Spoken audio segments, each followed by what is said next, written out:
How are you today? Good. Good. It's really wonderful to see all of you. My name is Celia C. Peters, and I am currently an artist in residence at the Center for Afrofuturist Studies at Public Space One. And I am a filmmaker and visual artist, and I'm very, very excited and very pleased to be able to present this panel in conjunction with CAS and PS1, Black Women Are the Future. I have some really exciting people that I will be in conversation with today, and I can't wait to present their immense creativity and intellect and innovation. So with that, I will talk a little bit about how this panel came to be. I conceived this panel because I wanted to have a meaningful, conscious, and very clear conversation about the pivotal role of Black women in science fiction. I work primarily in the sci-fi genre as a filmmaker and also as a visual artist. And I really wanted to talk about the role of Black women in science fiction as it relates to the significance of sci-fi as a harbinger of what lies ahead. As we know, the best sci-fi is prescient, and it is driven by innovators. Black women have a legacy of not only being the nurturers of everyone in the world, we also have contributed creative, technological, and scientific innovations that have shifted society in tangible and extremely meaningful ways. We don't always get credit for that, but that is the fact nonetheless. Afrofuturism in particular was a term that was first coined in 1993 by a writer named Mark Derry. He defined it as speculative fiction that treats African American themes and addresses African American concerns in the context of 20th century technoculture, and more generally, African American signification that appropriates images of technology and a prosthetically enhanced future. A very interesting definition. Since that time, of course, that definition of Afrofuturism has evolved. My own definition is that Afrofuturism is an exploration of diasporic futures from an Afrocentric perspective. It is a state of mind, it's a point of view, and a corresponding way of moving through the world, which happens in the arts, in literature, in design, socially, and politically. The through lines are a love for and respect of Blackness, and an orientation toward what lies ahead, absent of the limits that are imposed by outside forces. And so again, the basis of Afrofuturism for me is an unapologetic love of Blackness, which leaves no room for self-hate. Right now, we find ourselves in a political and social climate that is striving to bolster the country's unfortunate beginnings. But I find that those efforts are at cross purposes with reality. As time goes on and humanity rides the momentum of the technologies that we've created, Black women are not going to devolve. We're not going to devolve, misogyny and racism notwithstanding. We have never devolved. We keep moving forward, and for me, science fiction and Afrofuturism are major pathways for that movement forward. For the past couple years, I've been thinking a lot about Lucy. I started thinking about her because of a pattern that I noticed in this country. It's sort of a very insidious pattern, a pattern where Black women's authentic beauty and power is being muted, distorted, or downright erased in media. And media, for me, media is kind of my playground. And so I noticed it there, first. Again, this has happened before. It's happened historically, where everything that is ascribed to Blackness, and in a country where for women, beauty is seen as your sort of entree and your value, for Black women, our beauty has always been described as non-beauty. In life, though, along with this pattern, I've noticed that Black women have increasingly been the targets of violence and other kinds of hostility, both state-sponsored and in our own communities. Lucy came to my mind because the bitter irony struck me that she is the earliest human ancestor known to us, a female who originated on the continent of Africa. And I wondered, how have we gotten to this point where Black women are the objects of such scorn, contempt, and hostility? Pretty quickly, I lost interest in the how, and I began to focus on what to do about it. For me as a creator, sci-fi is a genre of liberation. It's a direct pathway to an unwritten future. And the future, as we know, can be whatever we want it to be. While here in my residency at CAS, I'm creating the first 3 episodes of an audio drama called Domesticated. This series is based on a short story of the same title, which I wrote, and Domesticated is the story of Araminta, who finds herself in a new reality, where life is now controlled by a race of powerful, advanced aliens who have invaded Earth and subjugated humanity for a purpose that only they understand. In this harsh new world, humans are now glorified pets, and the planet itself is unrecognizable. People cannot communicate with their bizarre new keepers, but the aliens seem to know everything about people, except their will to be free. Araminta and fellow strangers Lopez and Xiomara are thrown together in the same impossible situation. Each one sees a different way out, but not everyone is letting on.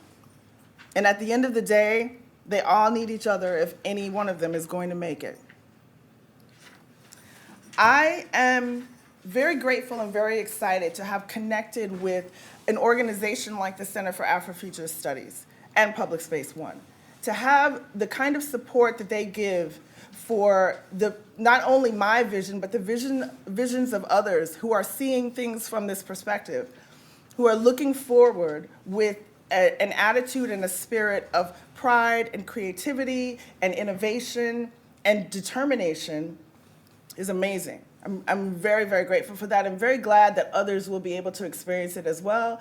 And I'm also very glad to have been able to invite the 2 women who are going to be on the panel with me here.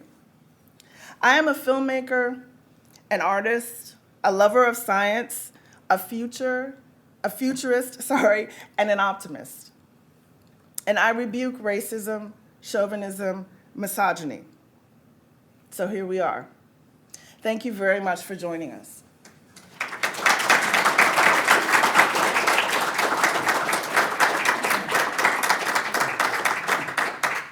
Thank you all so much for joining us here. My name is Anne Duplan, and together with Kalmia Strong and John Engelbrecht, we run the Center for Afrofuturist Studies at Public Space One.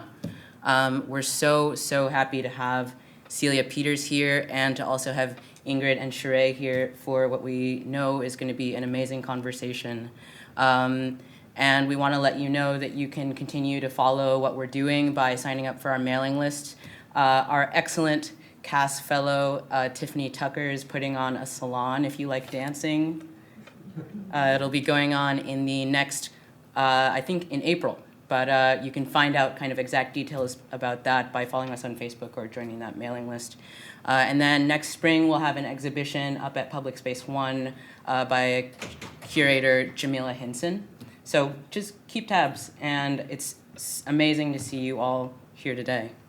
And before we get to the content of the program, I also just want to thank you again for coming, and also thank a number of funders and other folks who have supported this and made it possible. So we're really grateful to the Media The Foundation, the Black Art Futures Fund, Legacies for Iowa, a University of Iowa Stanley Museum of Art collections sharing project supported by the Matthew Buxbaum family, and to Lauren Haldeman for being visionary supporters of this year and last year's CAST programs. We also want to say special thanks to Little Village Magazine, Java House, the Iowa Writers House, the University of Iowa Libraries, and to the Public Library here, all of whom have been incredibly helpful putting this together. And I can't name everyone, but I also want to say thank you to all of our volunteers, and especially to Tiffany, because this is really a community effort. So round of applause for them. Yeah. without further ado, we bring you the reason that you all came here. So I want to talk to you a little bit about the women who are joining me here on this panel. And I was asked why I selected these participants. And coming up with answers was not difficult at all. I talked about this program with Ann, Camilla, and John, and over a number of months. And I realized that I really wanted to engage women on this panel who were doing something different than what I do. Because Afrofuturism and science fiction really as a mindset is not limited to one genre or medium or platform. It is a state of mind. It's a way of seeing the world, and for me, it's a way of being. And so I thought about, who's doing this in ways that are very different than the way that I'm doing it. And so we have these powerful, lovely, and amazing women. Sheree Renée Thomas is a prolific writer. She's an author, a poet, and an editor. She has a highly analytical mind, and she's steeped in storytelling that comes from a place of reverence for the fullness of Black culture, including its mystical roots, and an embrace of the future. For me, the combination of what she brings to the table is reflective of the essence of Afrofuturism. It's an understanding that none of the aspects of the diasporic legacy are in conflict. Science, rational thought, spirit, and creativity not only coexist, but strengthen each other.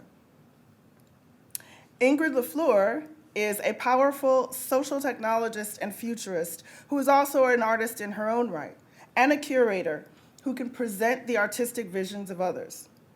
She is the founder of a multimedia curatorial project called Afrotopia, which is based in Detroit. Afrotopia draws on science fiction, Black history, technology, social change, and creativity in Detroit and in the world. Ingrid was also a mayoral candidate in her city of Detroit, and she brought a progressive, visionary, futurist perspective to politics. She is someone who is bringing a forward-looking, expansive, and innately Afrocentric perspective to real lives in social technology, in the arts, in activism, and in the political arena as well. So who better to have this conversation with? Now, we will go on to, each one of us is going to give you a short presentation and give you a taste of what we each do. So I'm going to start with mine, and that will be with my inspiration. I need a bit of light here. You should have never opened your goddamn mouth. Go ahead. Unlock the door. You think you'll be any better off? Phyllis, are you crazy? Look, I'm sorry. You fucking liar. You knew what you were doing. You knew. You forget how well I know you, Sapphire. Phyllis, I didn't mean to. What is wrong with you? This won't fix anything. No? What's wrong with you? This will fix everything. It's now. No waking up. No second chance. No second chance. No more time. Oh, God. Oh, my God. I'm going to... Flip sides of the Black musical experience will present two of the many unexpected chapters in the African American musical saga, opera and punk rock.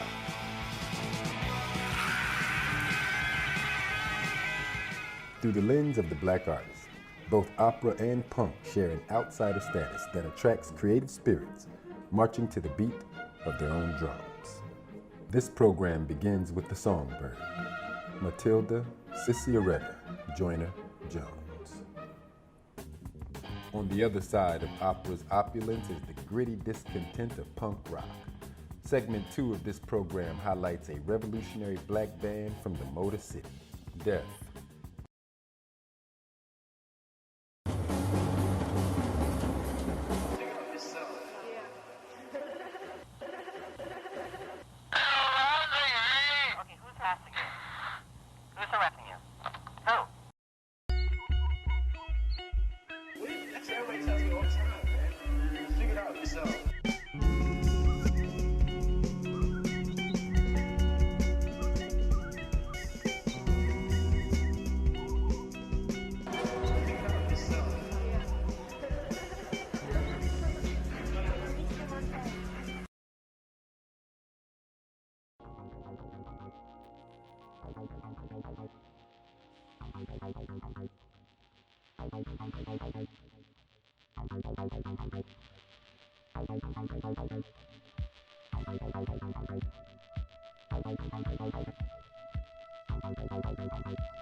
I came here for you.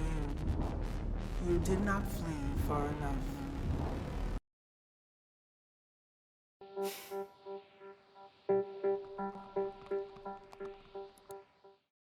Hello, I'm Ambrose.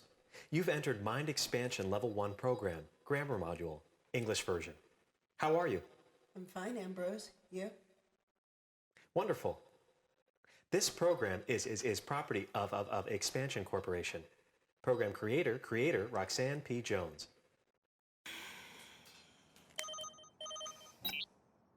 Dr. Robinson. Roxy, Expansion called. They want the software on the 23rd now. This is not a joke. Yes, it is. That's not even a week, Elliot. What happened?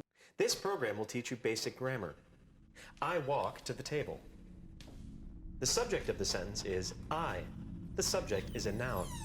A noun is a person, place, or thing. I am a person. The table is a thing.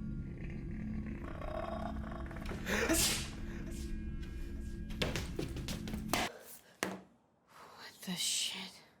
Yo, when you get the chance, start. Put your money in the future, start. If you do it with your heart, start. Celebrate it when you hit the mark, start. Yo, when you get the chance, start. So, I create characters and stories that reflect the world that I know, in both film and visual art. I was blessed to grow up with parents and an extended family that did not subscribe to society's ideas of what people should be or do based on gender or race. I was raised to have a free mind. I've always been drawn to the metaphysical and the possibilities of the unseen. But my parents were quantitative people whose careers were based on science and logic. So those are also an ingrained part of me. I grew up seeing one of my aunts who was a visual artist. She was an oil painter, and she had a studio, and she showed and sold her work. She had Black artist friends. So this was all a part of my status quo. And much later, I did graduate work in clinical psychology, which actually, before I say that, I did graduate work in clinical psychology, and I also worked in social services and social work. And both of those things completely shifted and elevated my understanding of people, of motivation, and behavior. And I was hooked. The result of all of this is that my work is character-driven, and it reflects my fascination with the interface of the scientific and the spiritual, with energy being the nexus. Both, for me, are quite real. And I also find that technology is a conduit for both. These are some of the pieces of my visual art. I will go back and say this piece is called The Eyes Have It. And the subject of this is a woman who who was in the 1930s on the continent of Africa. And I'm not sure which country, actually. But her gaze struck me, of course. I can't imagine what she was thinking, seeing someone point a camera at her and take a picture. This piece is called Wished on the Moon, and it is a portrait that, for me, portrays the beauty, the absolute beauty and power of Billie Holiday, who's always been one of my heroines. And this piece is called Destiny, Destiny 2, actually. And for me, this is a reflection of Black people as we are, free in the cosmos, full of joy, and rushing toward the source of all greatness. And finally, the project that I am currently working on is my feature film, my first feature film, which is called Godspeed. And Godspeed is a near future story about a woman named Brandy. And Brandy is a mathematically inclined woman who's living in New York, very successful. She's actually working as the tech editor, but she's inspired to create an algorithm. And this is just what she was inspired to do on her own time. And for her, the algorithm will elevate her company to the next level. But she becomes obsessed with it. She becomes obsessed with completing and perfecting this algorithm, and her mind starts to fall apart to the point where she has a disastrous meltdown and has to leave her job for a while. She has to take a leave, which for her is devastating because her career is really the point of her identity. She goes from New York to her family's home in Ohio, and despite the fact that her family is very loving, she continues to get worse. Things keep escalating. Her perceptions of reality are distorted. She's having auditory hallucinations that no one else hears, things that no one else hears. And she gets to the point where someone that she loves and trusts, someone who is her 7-year-old little brother, tells her that the problem is not that she's going crazy. The problem is related to the fact that she's not human. And the only way that she can survive what's happening to her is to go to a world that she has no knowledge of. And as time goes on, she has to make a choice. And I will not tell you what choice she makes, but that is the story of Godspeed. I'm very excited about this project. It has been a haul, and for me, well worth all of the effort and the time and the work that's gone into it. And right now we are, we're financing the film and we're packaging it, but I have no doubt whatsoever that this film will be done and it will be made and you will see it. So, without further ado, I will pass the mic and the podium over to Ms. Sheree Thomas. Thank you.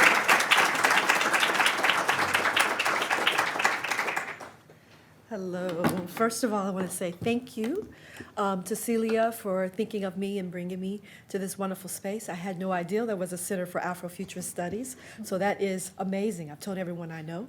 And don't be surprised if you're inundated with applications for residencies. I will love to move this a little bit forward. Oh, that's me. All right, I am a writer. I grew up among storytellers in Memphis, Tennessee. I believe in the genius culture that's created in the Mississippi Delta. I believe the future can be found down south or up south, as the editor Malaika Darrow says. You can find the future there. We are there creating it right now. My work is published by a feminist science fiction publisher in Seattle, Aqueduct Press. So the newest collection is Sleeping Under the Tree of Life. My first one was Shotgun Lullabies. I'm probably better known for 2 anthologies I edited. I started working on Dark Matter back in 1998, and it was published by Warner Books in 2000. And it was 100 years of Black science fiction. I'm going to talk a little bit about that legacy. Black women are the future, and we have always been a part of that creation of that future. So those are the 2 collections, 2 World Fantasy Award collections, I might add. And the writers have gone on to win the Pulitzer Prize, to become National Book Award finalists, and to just be absolutely amazing. So I'm very proud of them. The title of my little talk today is Rehearsing the Future. rehearsing the future. I've been blessed to be around theater people, and one of the best that I know is an amazing writer, science fiction writer herself. She is a master science fiction novelist. She is a playwright, and she's a scholar. She teaches at Smith College. Her name is Andrea D. Hairston, and this comes from one of her quotes. She says, "You have to rehearse the future. We have to dance life." And I really believe in that. So this is a little bit about activism, Afrofuturism, and Black speculative fiction. Bell Hooks says, "The function of art is to do more than to tell it like it is. It's to imagine what is possible." So we have to move beyond just realism to talk about what it is that we imagine, what is the change we want to see in that world. And in order to create that change, you have to be able to imagine it. You have to be able to imagine it. We have been talking about Black lives in science fiction for a long time. But when I started working in book publishing, of course, the common idea that there were only maybe 2 science fiction writers, maybe 3, and that third person would change. So it was Samuel R. Delany, the pioneer, also Octavia E. Butler, and then that third person might have been Stephen Barnes, it might have been Charles Saunders, it might have been Jewel Gomez. It just depended on who you asked. But they didn't think we existed, which is why I came up with the concept of dark matter on the NASA Jet Propulsion website. I was tooling around in there, and it seemed like a fitting metaphor for Black contributions in science fiction and beyond. Of course, Amir Baraka was thinking about this during the Black arts movement, and Malifi Asante I just met with him in Berlin, and he said that in his opinion, he was a person, one of the many people like Sonia Chantes, Ishmael Reed, and others who were a part of that Black arts movement, that Afrofuturism is the Black arts movement of today. So I thought that was a pretty amazing statement, and I concur. Proto-science fiction pioneers. I said Black future can be found in the South. Well, we have Martin R. Delany, who was a preacher who was also in Memphis and Texas, who created Blake, or the Huts of America, in 1859. We have also Sidney E. Griggs, who imagined a free Black state that came out of a love story of all things. A Black man and his wife was sold away into slavery, and he went and created a whole revolution to free her from Cuba and other places, and created an alternate Black state in Texas, all right? Wrote that in 1899. And then, of course, Black woman here, always underappreciated, always undercited, Pauline Hopkins, who was born in 1859, the year that Martin Delany published Blake, or the Huts of America. And she published her stories in 1900, 1901, 1902 in the colored American magazine of One Blood. And she's imagining a young Black scholar who doesn't know anything about Africa other than how to profit from it, who ends up in Ethiopia on a journey of his life, and learns a lot more than he bargained for. That was what we would consider proto-science fiction. She published it back at a time when we weren't even considered human, okay? And of course, W.E.B. Du Bois, which we all know for his, Souls of Black Folk scholarship, and also leading us into sociology, creating that field. But he also wrote classic science fiction. And it was in Dark Matter where I first introduced that idea. I just couldn't believe that no one had discussed it before. He had written, to my knowledge at that time, 2 science fiction stories. And since Dark Matter was published, it's going to be the 20th anniversary next year, they have found a 3rd one in his archives. So that's something to think about as well. It's Dark Matter. Pioneers Octavia E. Butler, Kindred, recently adapted by Damien and John Jennings, Damien Duffy and John Jennings. And they're actually, I think, working on the 2nd one, Parable of the Sower, as well. This is of her work. This is one of the first people I actually think about when I think of Black women in science fiction. I think of Octavia E. Butler, who is basically the godmother of so many Black women writing today. I'm going to talk a little bit about those amazing women as well. This is a picture of us at Clarion. I got a chance to study with her. And if you look up ahead, you'll see a sister with shades in the middle. That's Andrea D. Hairston. Of course, they thought we didn't read or write science fiction. I want to talk about this. So people who are doing extraordinary work in science fiction today, Adrienne Marie Brown, Walida Marisha, Detroit, and Portland, Oregon. They did a collection called Octavia's Brood, which was taking science fiction and fantasy works of the social justice movement. They gathered all these amazing writers together and put them in one book. And they were using Octavia Butler's work from Parable of the Sower, that series, and this idea of earthseed, of creating change. And they used it as a model of social work to address real problems in their communities. So that's something that I think is just extraordinary, something that we weren't talking about in the early 90s after Mark Derry coined the term, and after Alondra Nelson actually brought it up into a popular format for everyone to think about on her Afrofuturism Net listserv that she created with so many other artists and creators. So that's Adrienne and Walida. Do look for their work. The other ideal that came out of the Octavia's Brood collection was this ideal that all organizing is science fiction. And if you think about any protest movement, any activities are happening in the Black community, the first people you see are Black women. There's a saying we have in the South, you want to build a church, you got to find 12 women. 12 women will make you a church. Well, 12 women will build you a future, okay? So if you can imagine a world without poverty, a world without homelessness, prison industrial complex, without police brutality, without borders, without oppression, domestic violence, environmental racism, or war, guess what? You have just imagined a science fictional world.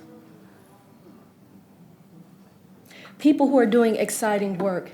That includes Alexis Pauline Gomes. She has multiple titles, but the one that I'm so in love with right now is her M Archive. Got the pleasure of being able to publish a little bit of it in Obsidian, the Literature and Arts of the African Diaspora Journal, which I'm an associate editor for.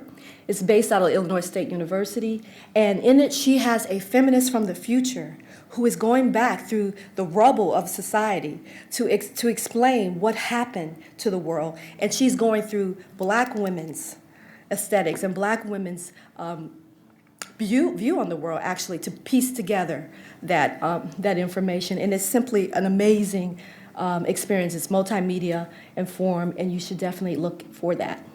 Emergent strategy being used all over the country in nonprofit organizations.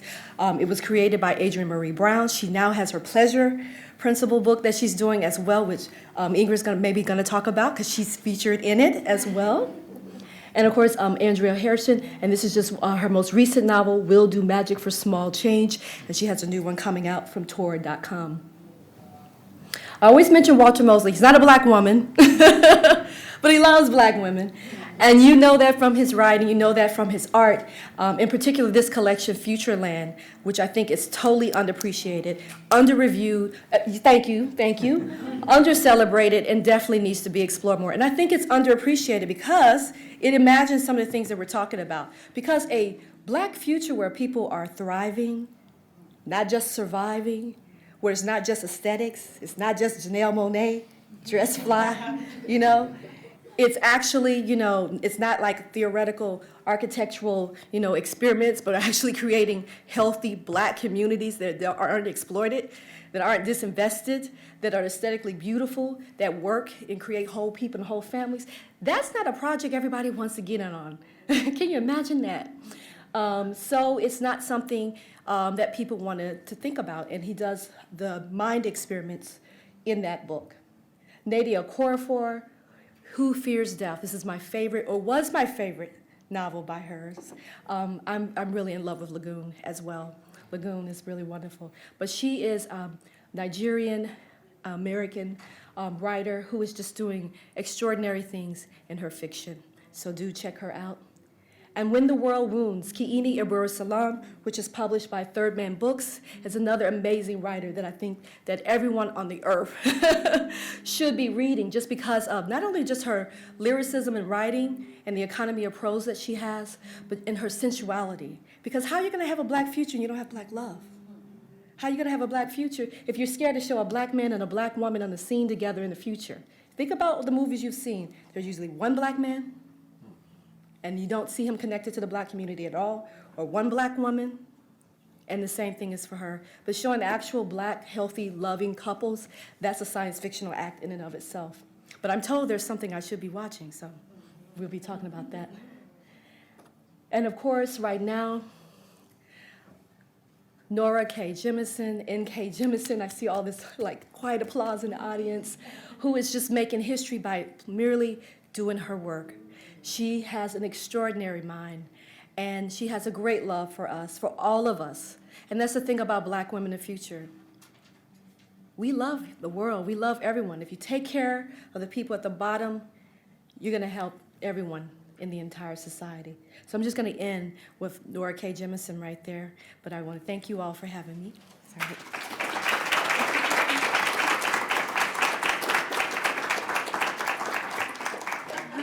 How are you doing? We're talking about Afrofuturism. Yes. Good. Awesome. So, I am Ingrid LaFleur.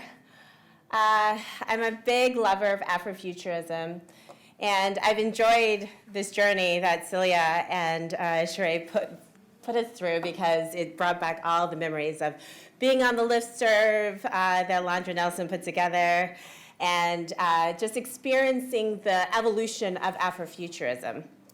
I've been a big fan probably right after it was coined. I've been involved. And one of the things that I've always been interested in was the imagination part, just the freedom to imagine black bodies in all these different spaces.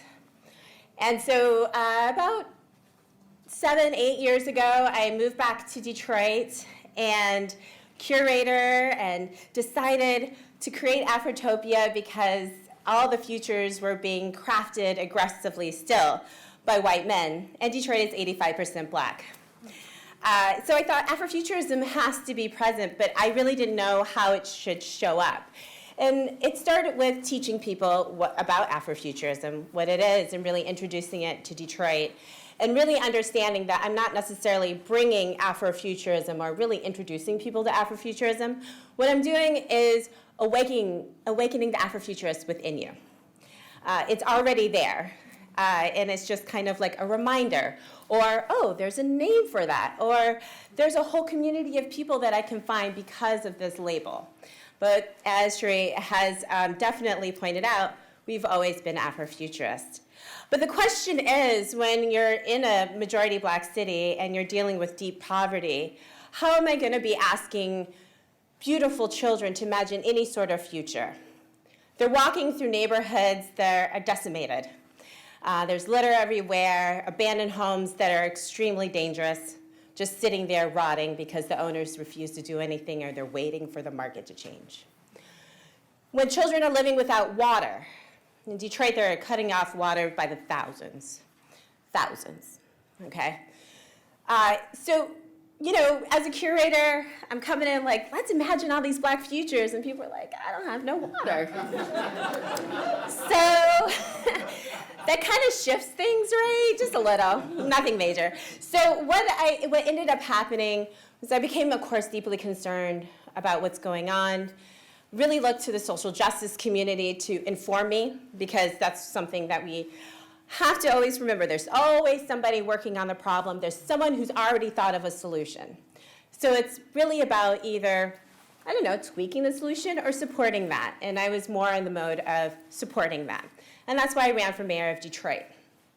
In that process, oh man, that's a process. I became acutely aware of the economic problem. And that's where I am today. And this is what I'm going to be talking about. Securing Black Futures. I love this quote by Audre Lorde. I am a pleasure activist, and I'm in Adrienne's amazing book. She interviewed me, and I'm very thankful for that. Pleasure, for me, should be part of every moment of every day. And black bodies, for centuries, had been denied that access to that pleasure. We weren't supposed to be sensual beings with desire and joy, delight. We're not supposed to play. We do all of these things. So whenever we engage in those acts, it's already a rebellious act. And it really reinforces our existence in that we're human beings, which society is still kind of on the fence about. So, when we're thinking about economics, then where's the pleasure? Because right now we're in that survival mode. And how do we get to the thriving mode, right? Because survival mode, we're barely making that survival mode. But to do that, we're working 2 jobs. We're worried about our kids getting from school back home because I'm still working, it's cold, my child might not have a coat, I might not have food, we might have to go to the food pantry after school. All kinds of things are happening, right? So it's a struggle just to make it to this one point. And then you don't have a system that's actually supporting you. So that causes problems. I've been trying to think about, what are these tools that we actually need?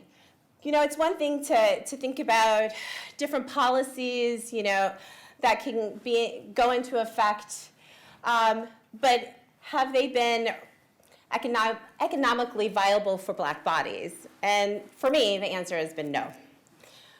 They have been helpful in certain ways to help us to get to just a little bit above survival mode. But I really feel like right now, this is our moment to really see what we can actually create. So before we get to that point, I just kind of want to talk about our current economic system. This is a piece by Philandus James. And I like it because I do think that the current economic system is quite thuggish.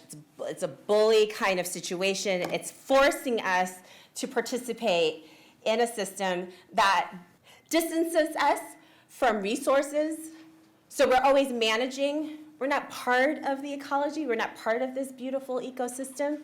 We're just managing these forests, we're just managing these waters, and they're just supposed to just serve us for however long we want, even if we pollute them. Everything is transactional, and that's what Audre Lorde was talking about. It's just a transaction. It's all about the profits. We're all about debt. Our entire economy is based on debt. The problem is that when you're lower income, you're swallowed by that debt. It's not necessarily something that you can use for your benefit when you're wealthy. That's what happens. You can trade on it. You can do all kinds of things with it. And it's all about profits before people. It encourages overconsumption. Please buy, buy, buy, and please stay in debt. And jobs, jobs, jobs. This is the thing that really makes me angry. When politicians talk about jobs, I go crazy. Go to Detroit. You can see what jobs actually did. It's not sustainable. It's not secure. If you lose your job, most of us are without the savings to actually be able to look for the next job. We don't necessarily have family members to rely upon because their jobs are only giving them so much money. We're still talking about a working poor, right? Working poor means you still can't make it. So if you lose your job, then you could be homeless, right? So I do not believe jobs are the answer. So this current economic system has created this. What do you think 228 years means? It will take 228 years for the average Black American family to accrue the wealth of the average white American family. Let that sink in. 228 years. How many generations is that? Jesus, I don't even want to do the math. So, and that's where it is today. But whites are still accruing wealth. I don't know. Are we moving along with them? Is the gap growing? I suspect that the gap is probably growing. And we're just talking about Black American families compared to white American families. We haven't talked about the rest, Hispanic families, so on and so forth. The wealth gap is very, very large. At the exact same time, though, we do have this really wonderful statistic when it comes to Black women. Black women, our companies, a number of companies that we created grew by 258% between 1997 and 2013. And those businesses generated $44.9 billion in revenue in 2013. That's amazing. That's great, right? But at the exact same time, the poverty rates for Black women who lead families is 38%. 1 in 4 Black women are uninsured. The poverty rate for Black women as we age increases. So as much as we're doing as much as we can to contribute and participate in this wonderful economic system of ours, there's so many of us who are still struggling. So how do we close that gap? So we can look at economic liberation, and that for me looks like this: cooperative economics, universal basic income, which I advocated for, and this use of blockchain technology and cryptocurrency. And this is what I work in now. The reason, well, first, before I get into this, so I don't confuse you, because most people don't really have an understanding of blockchain technology. Blockchain technology is the tech behind cryptocurrency. It's what makes cryptocurrency so secure, and that's why people like it. Blockchain technology is literally a digital ledger, like a Google sheet, that anybody can contribute to, cannot edit, but everyone has access to, and it's transparent. I like this. The transparency is very necessary in so many different areas. So if you think about government and their budget and participatory budget systems, and it's decentralized, which means that there are copies all over the world being held by different machines, right? So that means that the machine in Detroit, if you wanted to bomb it, like you wanted to bomb, the Black Wall Street in Tulsa, it won't matter, because the copies of that information is all around the world. And it's a peer-to-peer system, which means we don't have to deal with banks, which have cost us, which causes blockages in our economic growth, and any other kind of these third parties that kind of embed institutional racism in the way that they work. So now we don't have to deal with that, and we can just do a peer-to-peer transaction. But the problem is that a lot of our systems are being replicated within this new technology. Why? There's not enough diversity within the technology. So the capitalist nature seeps into this tech and how it's actually created. I'm understanding that we have to go deeper. And how do we go deeper? With these Afrofuturist kinds of principles. And I just pulled this from all the material that you were just presented. We need a type of radical love that moves beyond any sort of frameworks the society has given us. We need ancestral grounding. We need the wisdom of our ancestors when we're creating this tech.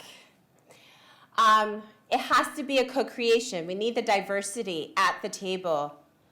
The trust and transparency is present within blockchain technology, which I'm really happy about.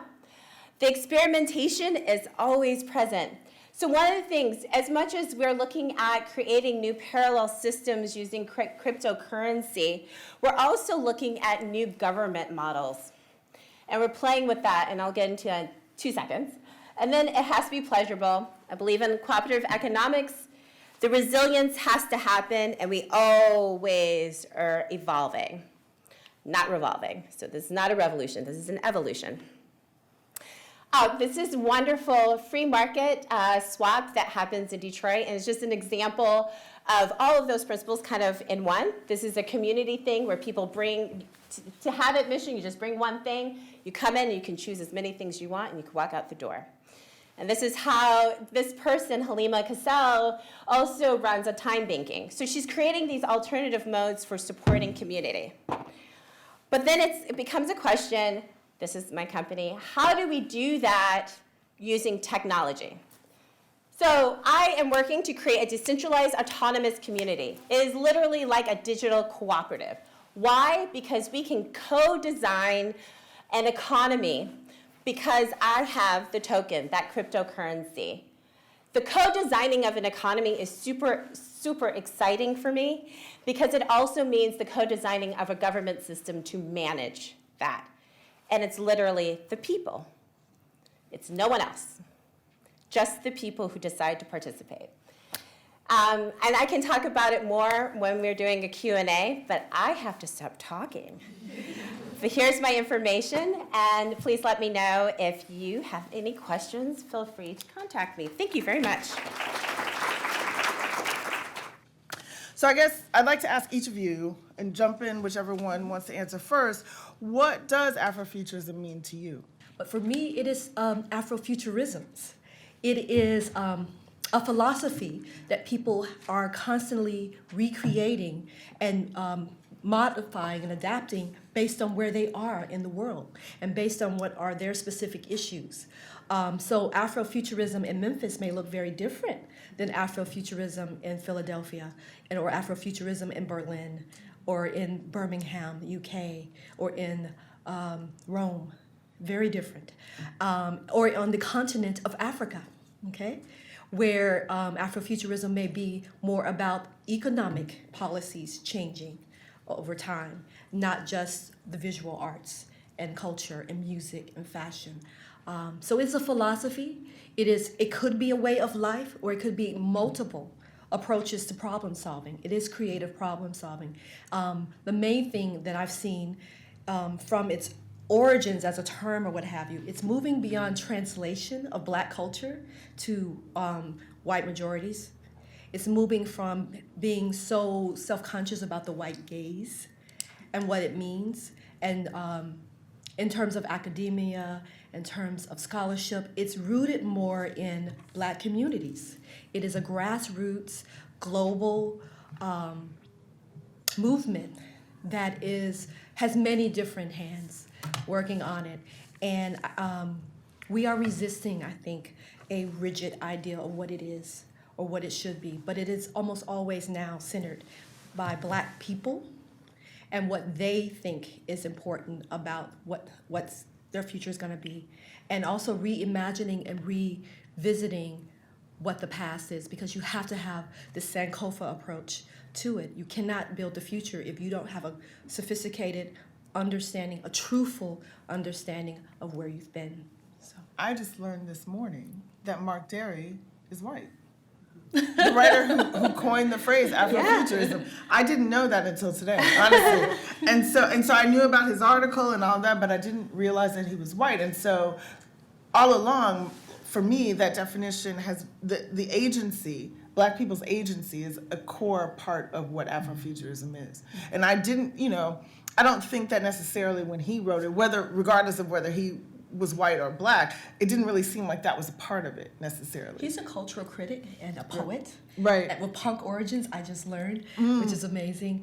Very interesting person. And we actually had a chance to talk about it because I had been holding my tongue for years. One of the things that he talked about was that he just didn't, he didn't know. He tried to reach out to Octavia Butler and wasn't able to get her involved. And so he just reached out to who he was aware of, because it was something he was observing. He recognized that it had been happening, and he was just trying to put a term to it to try to describe what was happening. But he's very open, very much a supporter, an ally, the way you should be an ally. I feel like he demonstrates that very beautifully. But I do think that the evolution of the definition has picked up this idea of agency. It just has sort of taken it and run with it, and there's a momentum behind it. And I think that certainly for younger people who are learning about Afrofuturism now, teenagers and people, maybe not much older than teenagers, it's intrinsically a part of it, that agency. So, Ingrid, what does Afrofuturism mean to you? Well, I think you guys have kind of covered a big portion of it, and it's true, it is a point of contention for a lot of my friends that a white man coined the term, but we've made it into what we wanted to make it into. I think there's just like a couple of things. Afrofuturism is not a reaction to something, so it decenters this resistance to white supremacy or racism or any of that. It really is just, I'm going to make what I want to make and imagine what I want to imagine, but not in a reaction to, right? And I think that that's really, really important because so many parts of our world as Black-bodied people tend to be a reaction to some sort of violence or harm or something that happened to us. So that's really important. I really love that you, Celia, that you said unapologetically we're about Blackness. And that's one of the things that I found having conversations about Afrofuturism in, for instance, South Africa, where white-bodied people see themselves as Africans, so therefore they want to be part of that conversation. Not saying that they can't be, but I just really am very, very clear that Afrofuturism is centering Black bodies. And for me, that can be very expansive. Blackness is pretty large, and it can include, whomever identifies as a Black person. But I specifically am saying Black bodies because our world is reacting to this body. So whenever whites want to enter and want to kind of negate that, it's like you're kind of missing the point. And then the other thing, well, there's two other things. Spiritually, the spirituality of Afrofuturism is extremely strong. I've seen in many courses and classes and people teaching who don't want to deal with that. Then you're not dealing with Afrofuturism, and you're not dealing with Blackness, because it's intertwined. You can't separate it. Sorry. Spirituality it's embedded in the Blackness, in the Black body.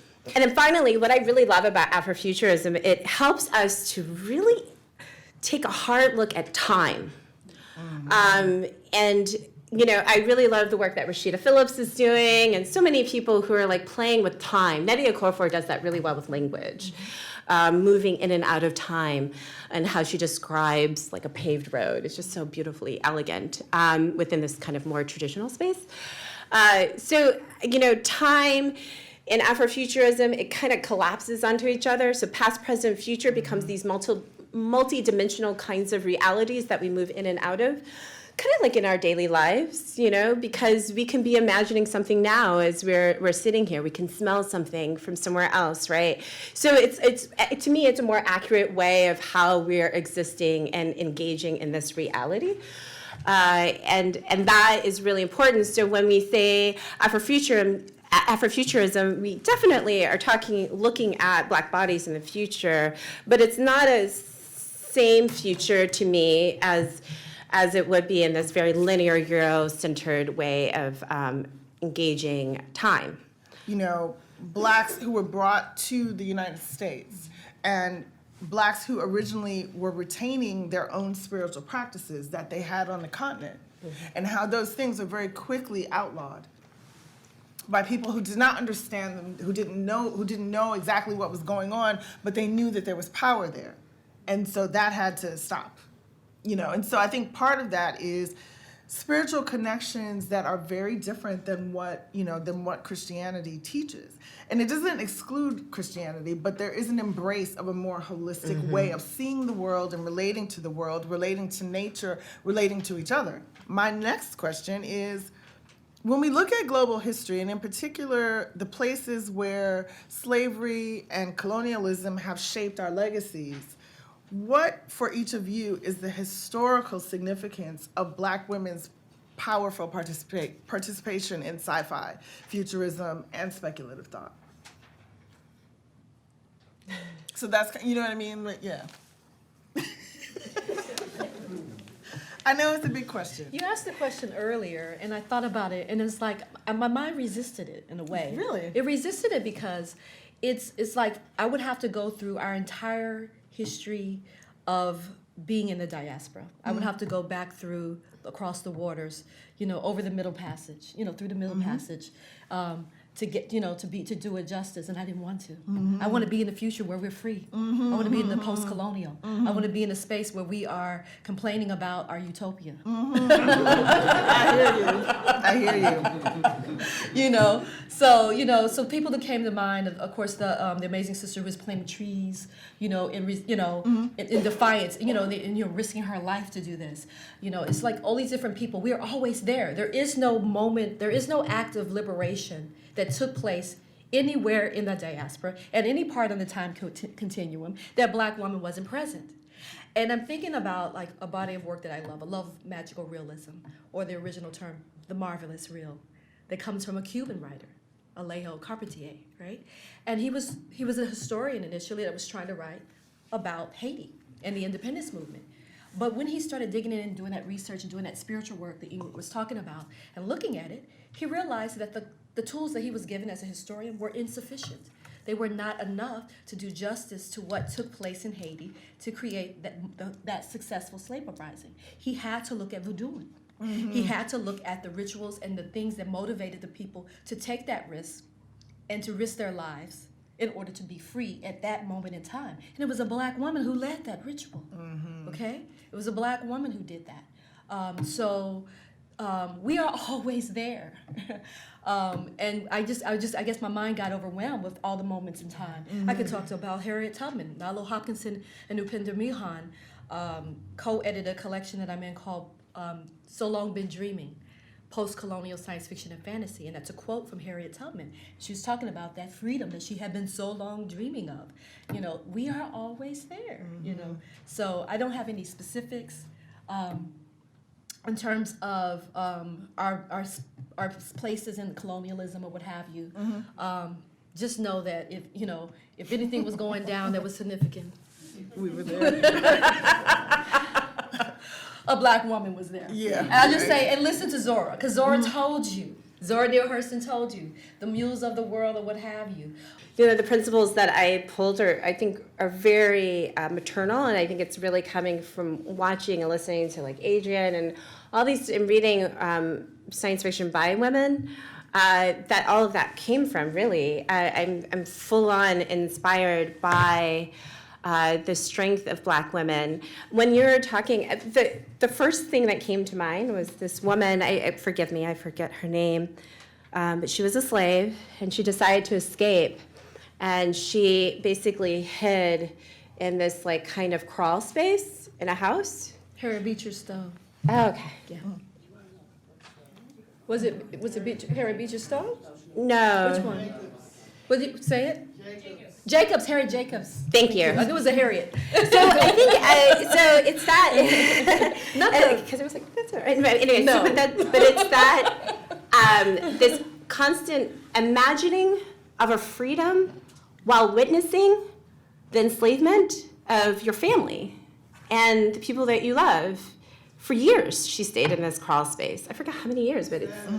Thank you. 7 years. The audience is our memory. Yeah. And so I think it's a great example of what we live now on a daily basis. So as we're striving and imagining these futures, we're literally watching our family enslaved.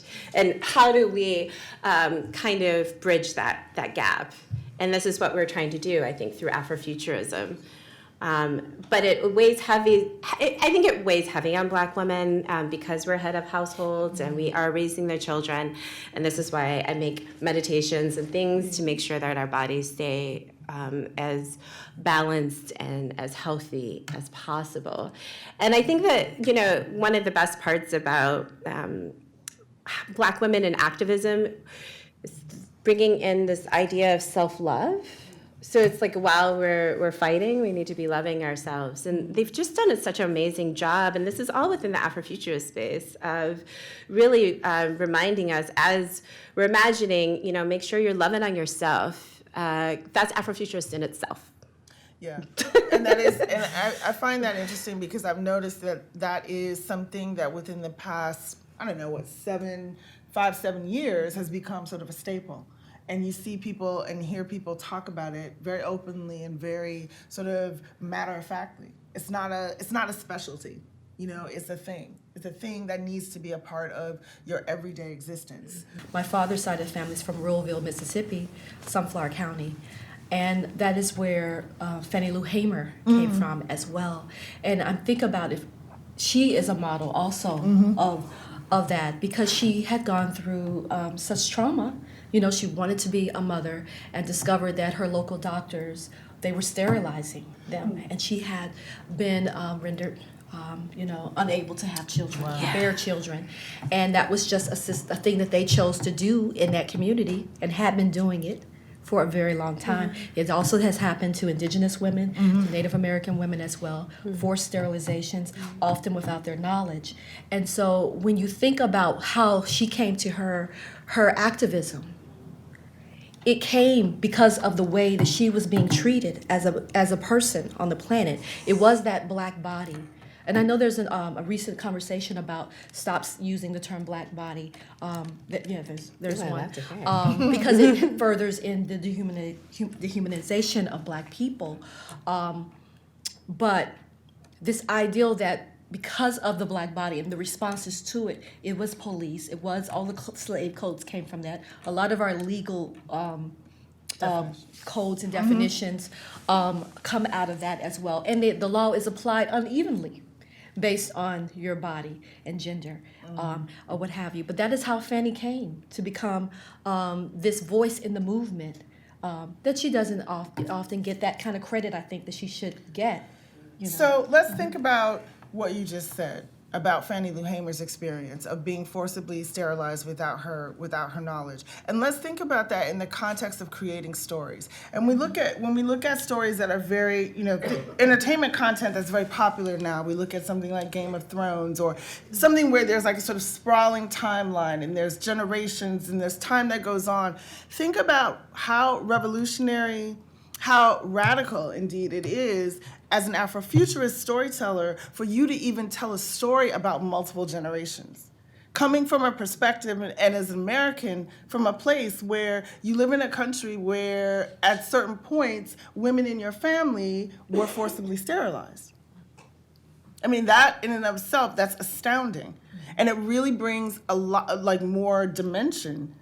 I mean, the creativity within Black women and within Black women who are doing sci-fi and futurism is immense, but there's even more to it than you think. And I do want to sort of bring that around and ask you both about how you think that what is it that you think that Black women uniquely bring to science fiction? And I'd like you to give an example of someone who you think is doing this in any medium. Now I know to bring a list next time of people I don't normally talk about, but just in the interest of time, so that you're not sitting here watching me struggle. I will just say the novel that comes to mind is Mindscape by Andrea Hairston, and the reason why I mention it is because the first time I read it was when I was working on Dark Matter. But it was a big novel, and it was very difficult for me to think about how to excerpt it in a way that would do service to the work and also to the reader who's sitting down to read a story in one sitting, right? That's the purpose of a short story, right? So I find out that Octavia Butler is going to be teaching at Clarion West. And I said, fuck all this. Oh, sorry. That's real. We believe in the First Super real. Amendment. I know that's right.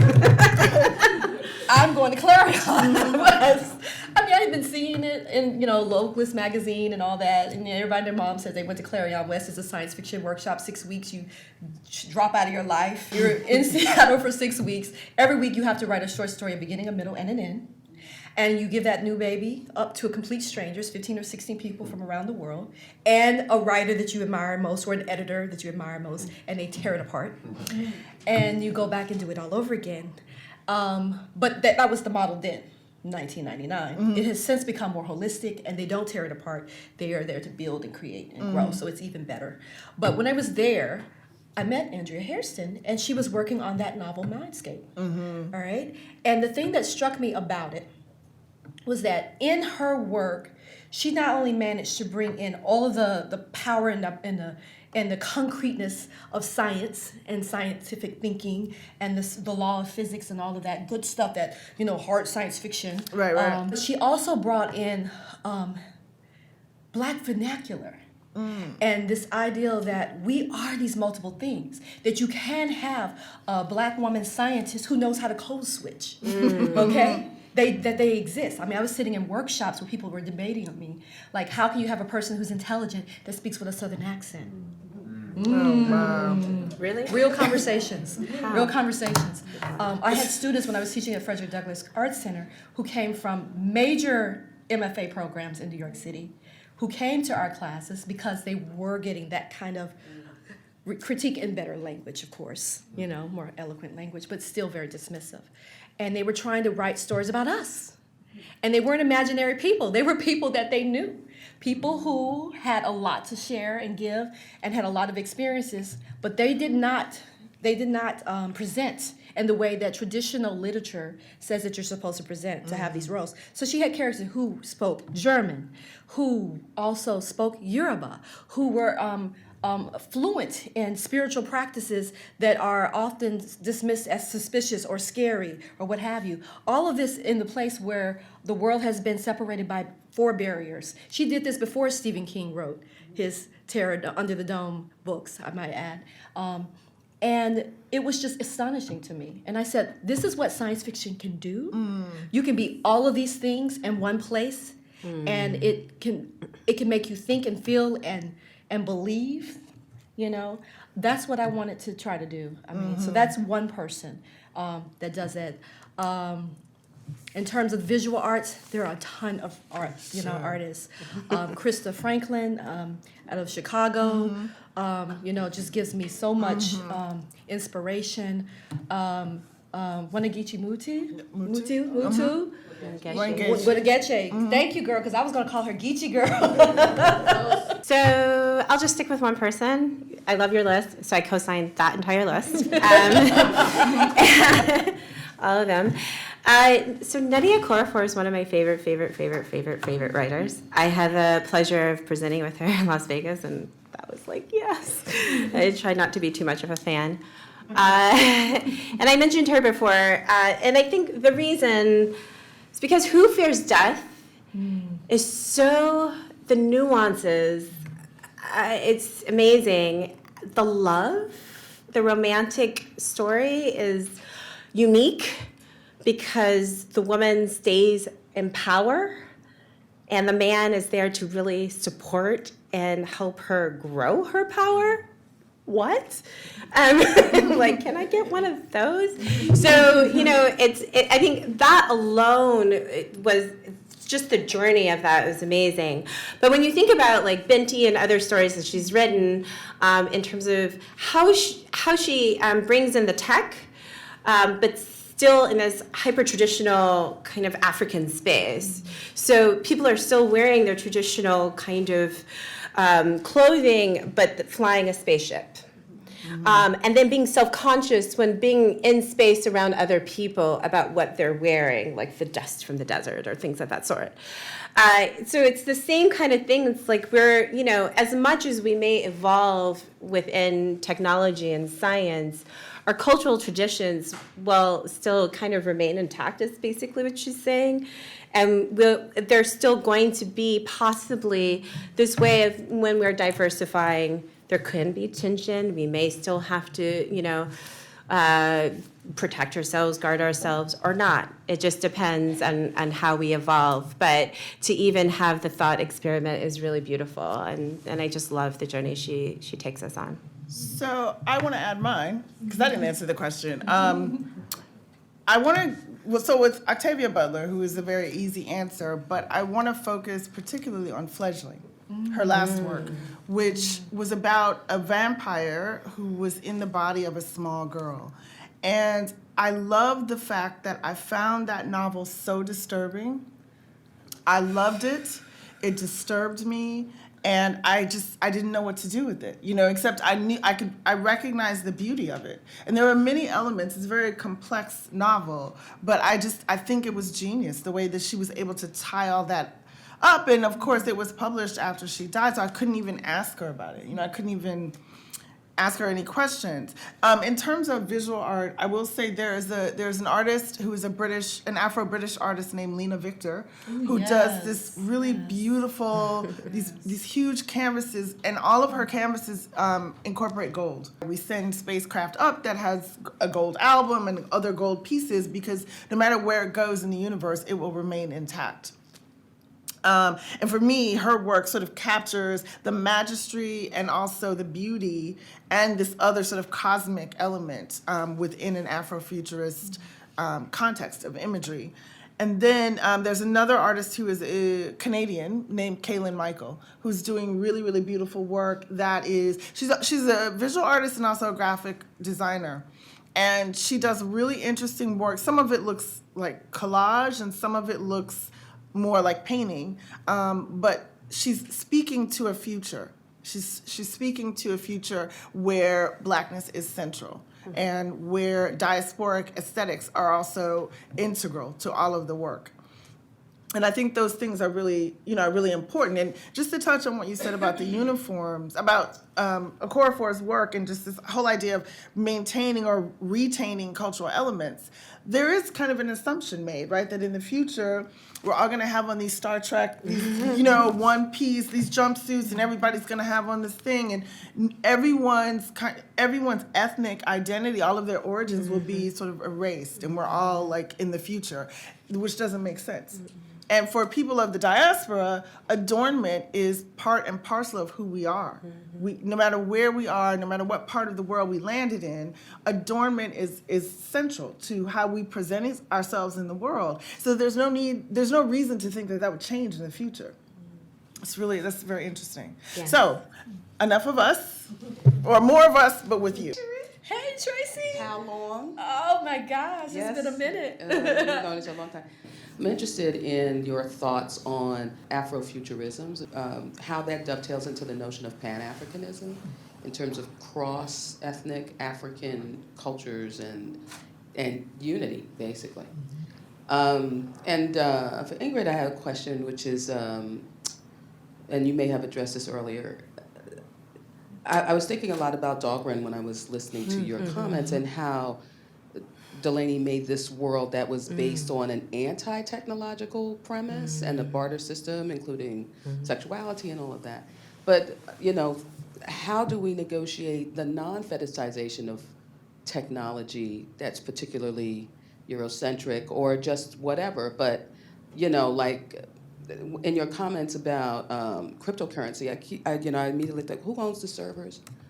Who owns the servers? Like, how is this a Eurocentric? It feels to me like a Eurocentric space. I've never felt invited to even know more about cryptocurrency.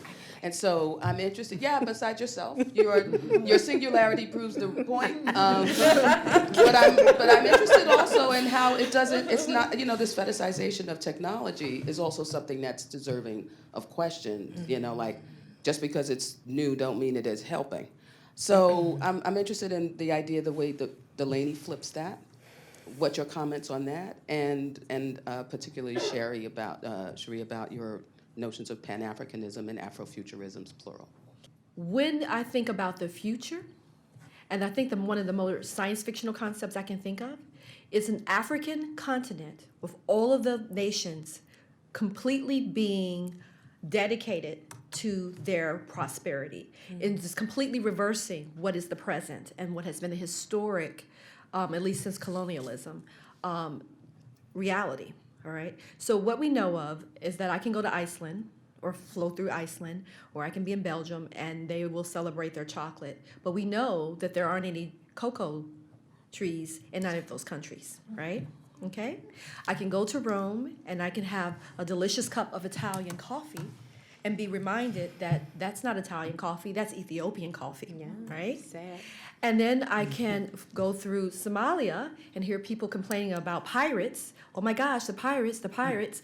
But, and realize that guess what? They are highly pissed. They are big mad because all of the things that make their country, that could make their country prosperous is being taken out.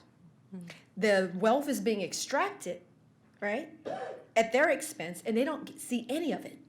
So of course, if a Western ship comes through the port, they're going to jump on that joint because they're not going to starve and they're not trying to disappear.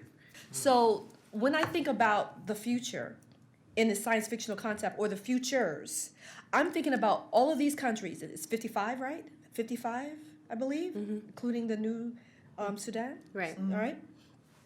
These nations actually changing the global economic system that requires their destruction, that requires their exploitation, that requires them to be on the losing end every single time.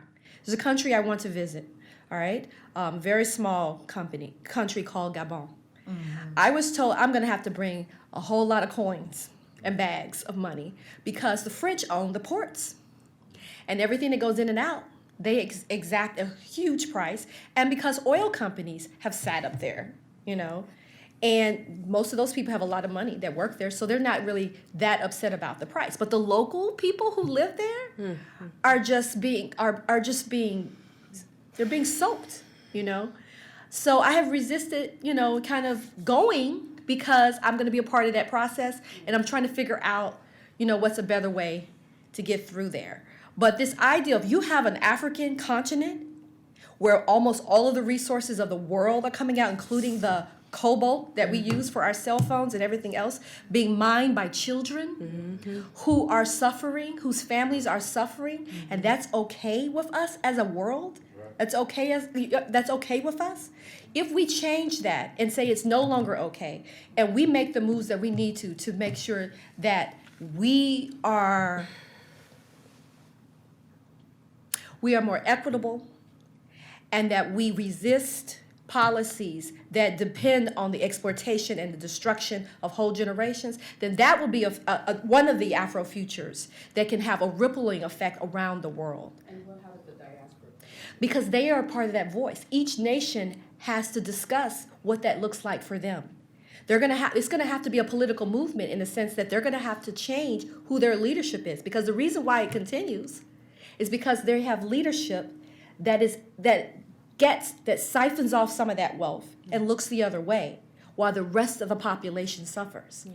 What about people in the diaspora? How do we participate in this process? Yeah. Well, it's not that different in the Caribbean. That's why so many of them are in the United States and Canada. I mean, if you're on the wrong side of the mountain, you're on the resort side and you work there, but on the other side where there's no wind, you know what I mean? Mm-hmm. It's a whole different story. There's a lot of inequality that is fueling the way people are thinking about this philosophy of Afrofuturism. And so I can't come from America or from Tennessee or from New York or from Oakland or whatever and go to the Caribbean or go to Europe or go to Nova Scotia or Edmonton and tell them what Afrofuturism is going to be like for them. That's why I say it's plural. And part of that plurality is having a space where we can all share data, share what's worked, what hasn't worked, and discuss that. I was just part of a project, and I'll just wrap it up, where we were talking about Imagine the Future. It was future forecasting for a big corporation that you would not think would be thinking about future forecasting in this context. And one of the people there was a Norwegian futurist who has lived through a lot of the things that he predicted when he was a young man. They've happened. And he's frustrated, understandably, because in Norway, they have benefited a lot from their practices, from their socialist practices. But now, after having benefited from it, they want to pull the ladder up. And they're doing that partially because their population is slightly changing.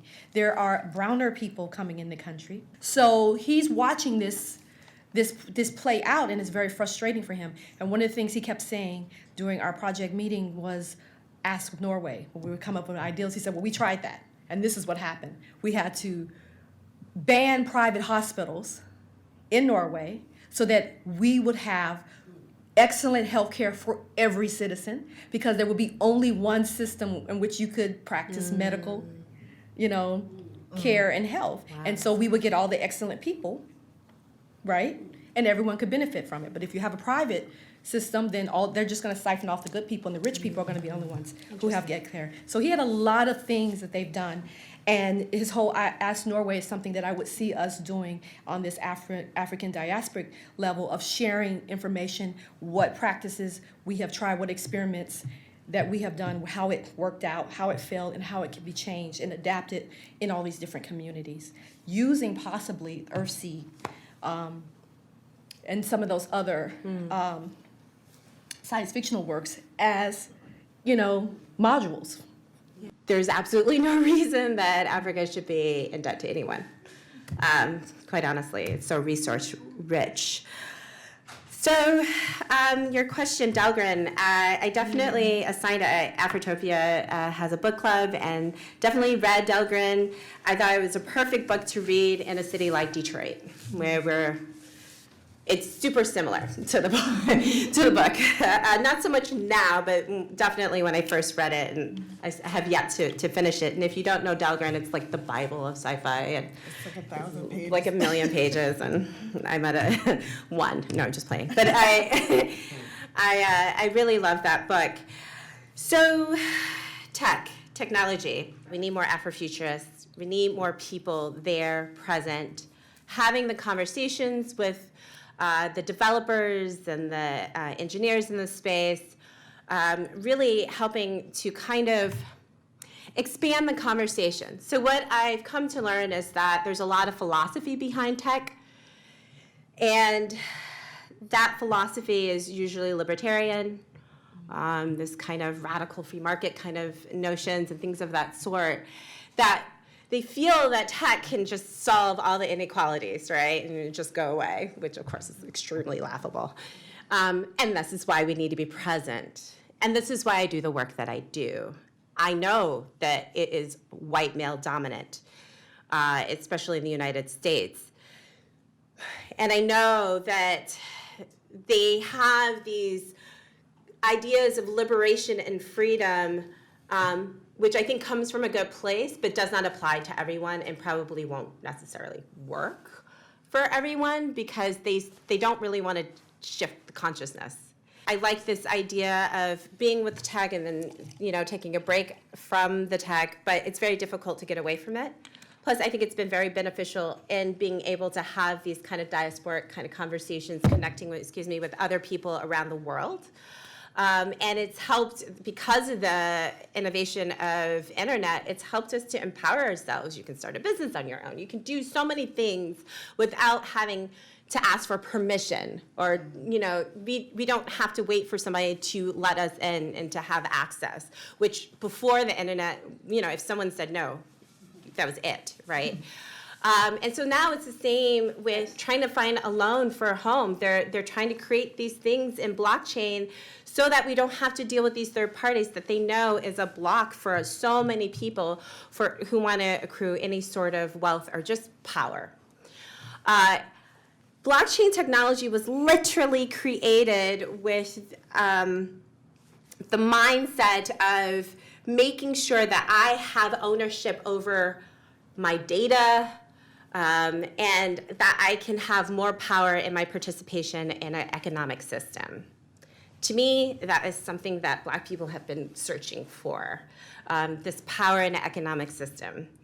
And so this is literally experimentation. It's only been around for 10 years. So, we're at a space now with EOS. There's many different types of blockchains. So it started with Bitcoin, and now there's EOS. And it was literally created to really look at how can we create another type of, not just economic system that has no violence, harm, that does not extract and exploit human beings, but also, what is a new governance system? So it's the first blockchain that is governed by people, and that's why I work with this blockchain. Because I really want to know, what does it look like for the people to govern an economic system? Right now, literally, people sit in a room, usually white men, like in Bretton Woods, right after World War II. The United States gathered their allies together, all white men in one room, sat down and said, hey, basically, the USD is going to be like the global currency. You're going to use it to buy oil and things. You're going to have to convert into USD to get access to X, Y, and Z. They literally decided this. And then we're forced to participate because the trickle-down effect of that, right? What I love about blockchain technology is that all of us can sit in the room and say, we're going to create our own token. And it's going to service X, Y, and Z. With the inflation, we're going to put that pool of money aside, and then we can create a grant-making system. We're going to decide how it's going to use, what its value, who will accept it, everything. Literally, everyone is in this room. And that's a decentralized autonomous community. And that, I think, really is in line with a lot of the, imagining of what it means for economic power, the redistribution of economic power and political power for Black people. As much as the tech has its issues with cobalt and things of that sort, and that's something that I talk about all the time, like, I'm addicted to my iPhone. I have no idea how I'm going to give it up, but I know that in order for this to exist, children mined for resources for this. I don't know what to do, right? I think this is our attempt to try and do something else. And I don't think that this economic system that is extracting and exploiting will ever really go away in our lifetime. But what we can do is create parallel systems. So for me, it's all about options. And that's the problem. The people have never had options in an economic system. We were always regulated to this one. And so cryptocurrency allows us to say, I don't want to participate in that system. I'm going to participate in this one, or that one, or that one, or that one, or that one, or that one. There's over 1,000 or more cryptocurrencies. So you get to choose which one you want to use.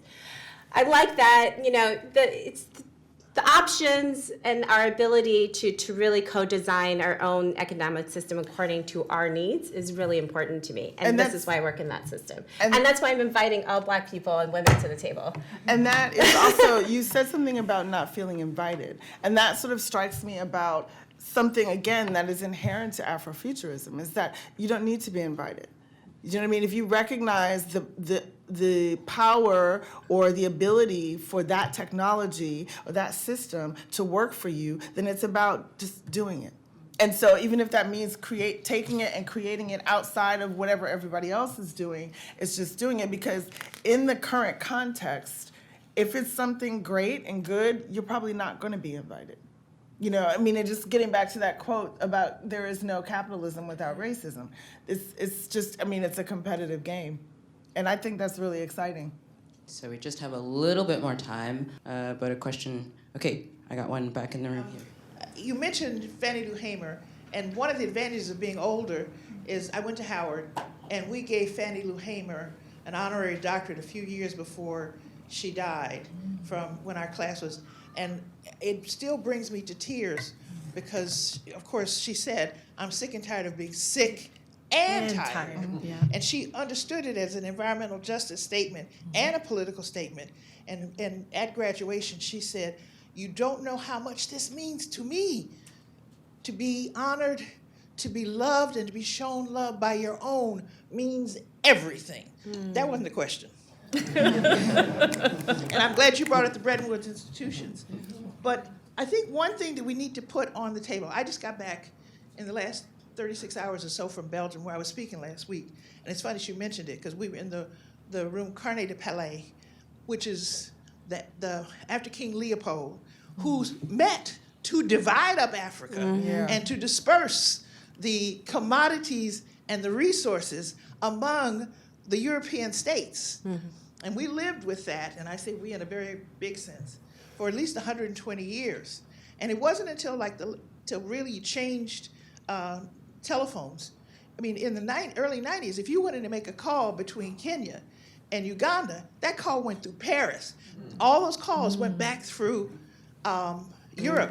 And that's one of the things that technology changed. And if you think about it, you get the implications of what I'm saying about that. So now the thing I want to talk about, we have to put knowledge of the doctrine of discovery, because all of this rests upon what those two popes, Nicholas and Alexander, one was the fourth, one was the fifth, and one was the sixth. I never remember which. But in 1493, they issued a papal doctrine, particularly to Spain, the monarchies in Spain and Portugal.